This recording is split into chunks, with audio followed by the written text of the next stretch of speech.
you talking about new Zach Hyman? Yeah, 7 points in 7 games. Yeah.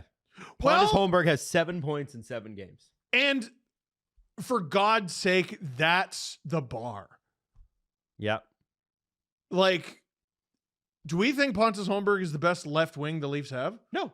I don't know if he's the 5th best left wing the Leafs have. Just work hard out there. Just go into the corners. Dig the puck out. That's your all you job. need to do. Just do your job. Like, he's trying to, like, Tyler Bertuzzi has gone up and down for me this season. He's spent a fortune. He swung and missed. You mean in his next contract? Yeah, he's swung and missed on this deal. He only got a 1-year 5.5. And the big long-term deal that might have been offered to him this summer, where'd it go? Yeah. Where'd it go? He's got 6 goals, man. Like, 6 goals in a relatively healthy season. Mm-hmm. He's spending a fortune. And, like, who's your competition for that top line spot that was his? He started the season with Matthews and Marner. Mm-hmm. Who's your competition? A rookie who's also in the doghouse, by the way, and Robertson. Matthew Nyes. Oh, no, Matthew Nyes. Nyes. Yeah. And then there's Robertson, who's you ever seen a brick doghouse? Like, he's got, like, they put a foundation down on that thing. He's gonna have to dig under. They got a basement, plumbing. It's nice. It's nice in there. I mean, you know, you got to set up for the winter. It's winterized. Yarncroke's not on the left wing anymore. Domi's not being used on the wing anymore. Bobby McMahon was a call-up. And then you have Pontus Holmberg, who they're like, hey, you shoot left, right? How aren't you on that line? How aren't you with... He played some shifts with Tavares last night. It was a little touch and go. How aren't you this team's top line left winger? How don't you have 40,000 points playing with those 2 freaks? Well, and the way Austin is playing, the way Mitch has picked it up. Mitch had a fucking great game. He had a great game. And if you look at his last 10 games, he's been on fire.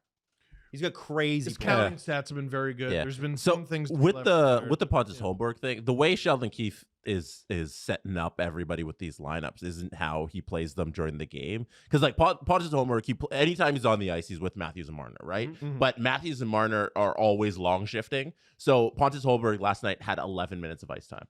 Tyler Bertuzzi had 17 minutes of ice time. Wow. So the way Sheldon Keefe sets up the lines is, yeah, that's how you'll go out. But once we're doing these changes, Pontus Holmberg isn't out there as a first-line winger. Right. He's playing 11 minutes of ice time. Okay. So yeah, that's fair. Here's my question. But he's only playing with Matthews and Marner during those 11 minutes. Here's my question.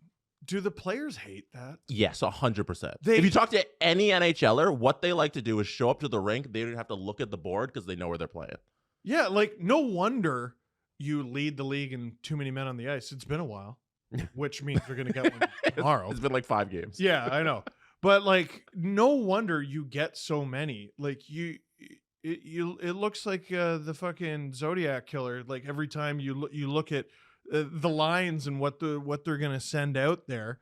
Like, I know other teams with elite players have special lines, but the guy regularly playing on your top line 5-on-5 played 11 minutes and wasn't benched. Yep. No, that's just how he was deployed. And late in the game, when they got to shut it down, they're like, we'll put Gregor with Matthews and Marner. We'll put Yarncroke with... Like, bless the coaching staff for this galaxy brain stuff that makes it look like they're working real hard. It would be lovely, and I think welcome by all involved, if they didn't have to do that. Well, they're obviously going to have to make some sort of changes. I wonder, I mean, Bertuzzi had, there's a lot of people that are hard on the guy, and I think rightfully so, but there have been some really great games from this person, and he has been snake bitten. There's no question. Mm-hmm. I wonder if some other team at the trade deadline goes, we'll give you value for value. I really just don't. He's a UFA, so like it's well, he's not going to get traded to Boston. At least it won't do that. Yeah, but maybe it's a flippy. It'd have to be a move where you think you're upgrading your team, right? Yeah. So it'd be interesting if there's a player out there for that, because it'd be with a contender who you're just swapping issues with, I guess. But with just to finish off that Pontus Holmberg point, you're very right about, hey, when the game is on the line, he's not on the ice. When during the third period, when they had their 1-goal lead for the rest of the game, Pontus Holmberg had 3 shifts. Okay. The entire third period. And it's just so strange about like, hey, you're going to organize your lines the day of the game. You're going to say he's our first line left winger. But when the game actually matters, he's only going to see the ice 3 times. What happened the previous game? They put him out there in the final minutes of the game, blew his assignment, they lost the game. So maybe that should be a sign that he shouldn't be your first line left winger. Yeah, but he's trying to make a point. He's trying to make a point, man. Like, again, I'll say it every show. Are there other ways to make points This man, besides ruining your hockey team? you know, Jesse, that's a great question. I would love an answer. This man, I think, must punch the air every time he's in a room by himself, scream through the windshield, goes to church and lights 1,000 candles. Like, he's fighting for Sheldon Keefe. I know a lot of people don't love the job he's doing. That man is fighting for his frigging life. Mm-hmm.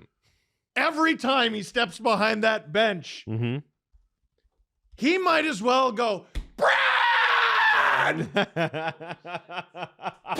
Holmberg's on the top line, Brad! He's on the top line, and I'm right to do it! Brad! Is Brendan next? I see you! You're 6'3", I can see you! Oh my God. Give me someone! I mean, the real quote was before the game, we're at game 42 and I still don't know who I can trust. Yeah. Yes. You might want to wipe your chin, man. I want to. No, that's a really, Adam, what was the quote? He said, we're at game 42 and I'm still not sure who I can rely on, I believe is the quote. Okay, do you want me to translate that? Please. Max Domi! Fuck!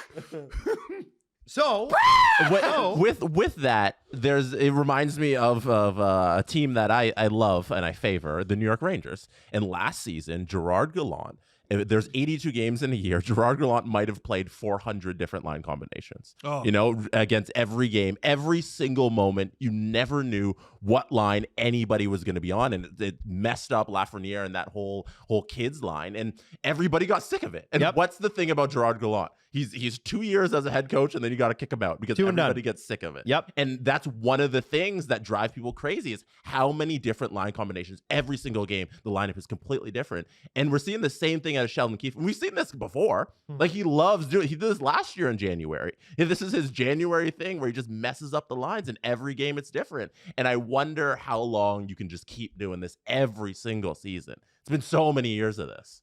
Well, this goes back to every friggin' conversation we have about this team. This is what happens when you pay 4 guys everything.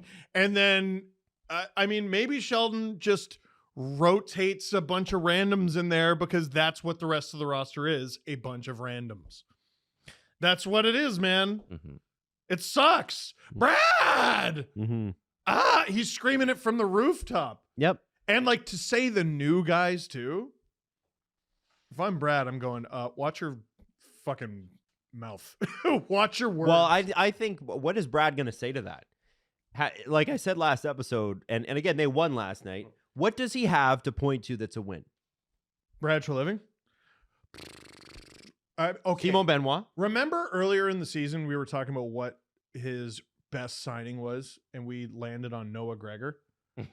Crumple. Oh man, he's been bad. So throw that Max Domi. He got an assist. I like what Max Domi brings. I know there are rewards to Max's game, but I am all the way on Max Domi. Yeah. He makes things happen.